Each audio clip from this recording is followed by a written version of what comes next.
Tracy Hulsman, a 40-year-old from Louisville, Kentucky, is among them.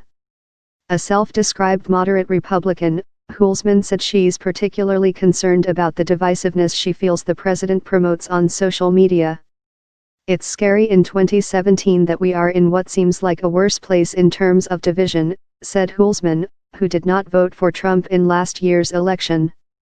The assessments come after a turbulent summer for Trump that included a major White House shakeup, bringing the departure of his chief of staff, top strategist, and press secretary. While the installment of retired Marine General John Kelly as chief of staff has ushered in more day-to-day order in the West Wing, the president has still stirred up numerous controversies, including when he blamed both sides for the clashes between white supremacists and counter-protesters in Charlottesville, Virginia. Trump has also raised the specter of a military conflict with North Korea over its nuclear provocations. He's derided North Korea's leader, Kim Jong-un, as "Rocket Man," including during a speech at the United Nations, and has downplayed the prospects that diplomatic negotiations with Kim could yield results.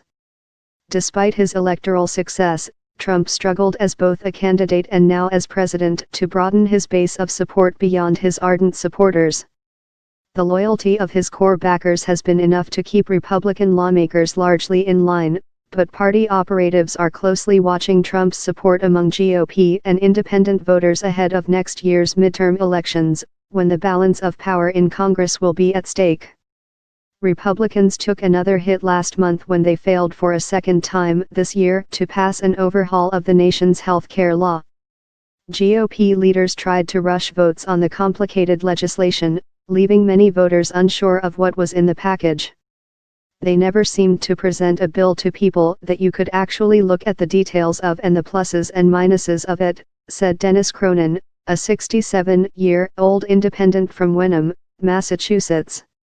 On Friday, the Labor Department announced that the U.S. shed 33,000 jobs in September because of Hurricanes Harvey and Irma, which closed thousands of businesses in Texas and Florida and forced widespread evacuations.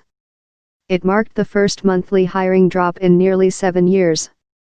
92% of Democrats and 69% of independents say Trump understands the problems of people like them not very or not at all well.